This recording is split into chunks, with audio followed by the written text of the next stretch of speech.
Salut tout le monde, c'est Kadok.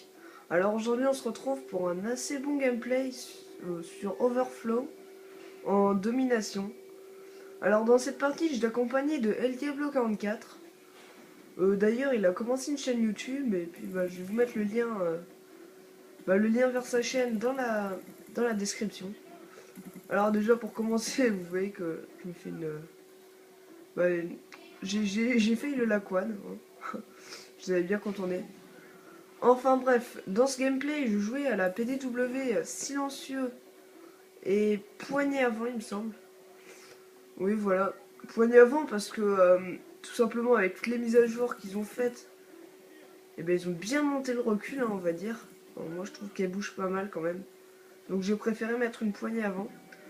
Et le silencieux tout simplement pour être furtif. Alors en atout 1, j'avais fantôme et détermination. En atout 2, robustesse et pillard. Oui, j'ai mis pillard, enfin, parce que avant je me disais ouais ça va aller, j'ai ramassé une arme par terre et tout. Et au final j'avais pas remarqué qu'on oublie, moi en tout cas j'oubliais de ramasser une arme. Alors parfois je suis bien malin comme ça, je suis en série et je me retrouve sans arme.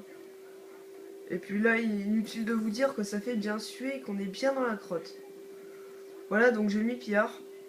Et vous allez voir que ça va plutôt bien me réussir. Même si j'ai ramassé une MSMC à un moment. Alors voilà. Alors là aujourd'hui, déjà je vais mettre un petit point au clair sur les packs, enfin les DLC de Black Ops 2. Et après je vais vous parler un petit peu des deux Easter eggs de Black Ops 2, enfin du moins des deux que je connais. Il y en a peut-être plus, je sais pas. Enfin il y en a un qui est assez connu sur Noctown. Et il y en a un autre où je l'ai rarement vu. Je pense qu'il n'y a pas grand monde qui le connaît. D'ailleurs, moi aussi, je le connaissais pas avant. J'ai découvert il y a pas très longtemps. Alors déjà, je vais faire le point sur le pack, enfin sur les DLC. Alors, j'ai vu qu'il y avait beaucoup de gens qui se plaignaient de ne pas avoir eu de nouvelles armes dans le DLC Uprising. D'ailleurs, moi aussi, parce que d'après certaines sources, le pack se serait appelé Orientation. Et il y aurait eu une arme, enfin un sniper du moins, que montrait la photo. Mais au final, il s'appelait Uprising et il n'y avait pas d'arme. Tout simplement parce que d'après ce que j'ai entendu dire, la Peacekeeper serait en fait une arme qui était censée déjà être instaurée dans le jeu dès le début, c'est-à-dire comme la PDW et la MSMC, une arme de base. Et puis au lieu de la mettre disponible comme ça, et ces petits malins de créateurs, ils se sont dit, allez hop, tant qu'à faire, on va mettre la Peacekeeper en bonus dans un pack. Ce qui va complètement booster les achats de Season Pass et du DLC Révolution. En gros, au final, ils nous ont bien arnaqué. Enfin, moi j'ai Season Pass, alors j'ai. Honnêtement, je vais pas me plaindre. Enfin, je vais pas me plaindre. J'ai pas à me plaindre surtout. Enfin bon, je comprends que pour ceux qui n'ont pas le pack, ça peut être assez rageant de se faire tuer par cette arme. Qui est, on va dire, bon, on va pas se le cacher, très puissante. Enfin, même si je l'utilise pas trop. Voilà, comme j'ai entendu dire dans une autre vidéo, venez pas me dire que si elle est si puissante que ça, pourquoi j'y joue. Comme j'ai entendu dire, on sait très bien que les légumes sont meilleurs pour la santé, mais on continue de se goinfrer de Nutella. Ça définit tout. Voilà. Donc, en gros, je pense, honnêtement, je pense plus qu'il y aura d'armes, de nouvelles armes dans les DLC. Voilà. Alors vous pouvez le voir que le, dé- le début commence assez mal. Enfin, je suis déjà mort deux fois, mais là c'est. J'ai assez bien enchaîné les ennemis là maintenant. Voilà, j'ai déjà un groupe de chasse, mais je vais pas le balancer maintenant. Parce qu'à force, on est habitué de la réflexion de la communauté. Ah tiens, un groupe de chasse. Non, j'ai baissé mon ratio. Vite, je quitte. Et au final, ils sont plus que deux dans la partie. D'ailleurs, c'est ce qui est arrivé en fin de partie. D'ailleurs, je suis pas passé très loin de la nucléaire, enfin quand même si, un petit peu. Mais bon, je suis mort assez bêtement quand même. Voilà, voilà. Alors, bah déjà, on va commencer par vous parler des Easter eggs, enfin du sujet. Alors déjà, bah, l'Easter egg de Nocturne 2025, je pense que beaucoup de gens connaissent. Alors c'est celui qui consiste au fait à dégommer toutes les têtes de mannequins bah, dans la map en moins de 2 minutes, je crois. Et quand vous avez réussi à faire cet Easter egg, et bien en fait, à peu près au milieu de la map, vous avez un gros écran, enfin une télé. Et quand vous avez dégommé toutes les têtes de mannequins en moins de 2 minutes, et bah vous avez la possibilité de jouer à des mini-jeux. C'est assez fun, hein, on va dire, ça apporte rien au jeu, mais c'est assez fun. Faudrait que vous essayiez, personnellement j'ai essayé 2 fois, mais à ce qui paraît ça bug assez souvent, enfin ça réussit genre 2 fois sur 10. Euh, En gros, ça peut arriver de dégommer toutes les têtes de mannequins et que rien se produise. Bah, faut tester plusieurs fois, hein, tout simplement. Moi, personnellement, c'est ce que j'ai fait et j'ai testé 2 fois pour l'instant. Bon, j'essaie de faire un petit peu plus, peut-être. Voilà.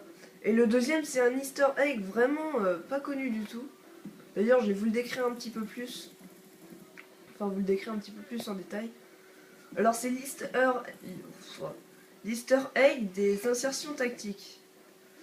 Alors bah je vous explique, au fait, quand vous tenez l'insertion tactique en main suffisamment longtemps, eh bien vous pouvez le voir que sur l'insertion tactique, sur l'écran, eh bien il y a des coordonnées qui s'affichent. Bah, une longitude et une latitude.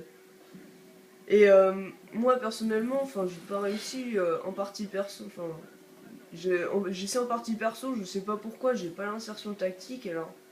Et en multi, inutile de vous dire que c'est complètement impossible de tenir 2 secondes sans mourir. Avec une insertion tactique dans les mains comme ça, en train de taper les coordonnées. Voilà. Donc je pense pas vous faire des vidéos de présentation de ces 2 Easter eggs. Je pense juste vous les présenter comme ça. Alors bah l'Easter egg de l'insertion tactique, au fait si vous retapez ces données sur Google Maps, et bien en fait vous, genre, je vais prendre un exemple, la map cargo. Si on lit la description de cette map, ils disent que c'est un port à Singapour.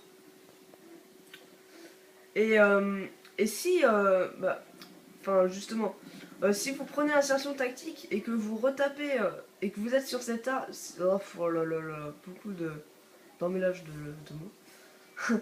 Enfin bref, si vous retapez ces, bah les, ah là là là là, l'insertion tactique, les cordes, ça m'énerve. Alors les cordes, je me calme, je sais pas ce que j'ai. Les coordonnées sur l'insertion tactique changent à chaque map, sur chaque map et sur chaque endroit de la map. Voilà. Fou. Voilà. Donc je m'explique, si vous retapez ces coordonnées sur Google Maps, vous retrouverez, enfin, selon la map, genre on va continuer avec l'exemple de cargo. Si vous tapez les coordonnées bah, que vous avez obtenues en étant sur la map cargo, eh bien vous allez obtenir sur le point du monde qui correspond, c'est-à-dire le port de Singapour.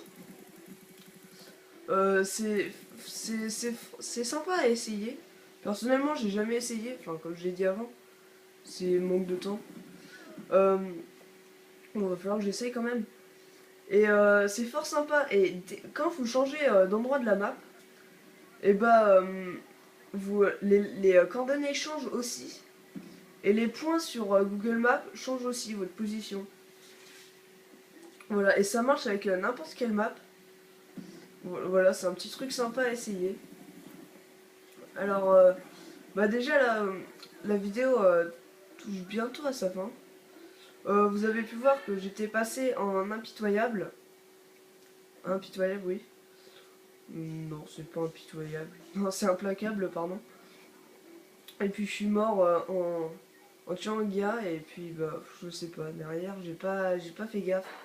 En général, le pire c'est qu'en général je regarde derrière moi. Enfin bon, là on va se trouver l'excuse du stress. Voilà. où je stressais que j'ai pas regardé derrière. Enfin bref. Voilà, voilà. Euh, Bah alors déjà, si la vidéo vous a plu, aimez-la et abonnez... oh là là là là là là, je me sens pas bien ce soir. Et abonnez-vous, ça me ferait vraiment plaisir et ça me permettrait de... Bah de mon... Enfin... d'être plus connu. Alors aussi, je compte peut-être poster une vidéo sur une chaîne communautaire, enfin je vais essayer du moins, même si c'est pas gagné, parce que c'est que mes débuts. Et aussi, je compte peut-être commencer un let's play sur Far Cry 3. Alors ça, par contre, c'est pas moi qui le choisirai, c'est vous. Dites-moi dans les commentaires si vous voulez avoir un let's play sur Far Cry 3. Voilà, voilà, je pense que ça pourrait être sympa de changer un petit peu de Call of. Et je compte aussi peut-être vous proposer du MW3, hein, ça pourrait peut-être être sympa. Voilà, voilà, sur ce, je dis salut tout le monde, allez, bye.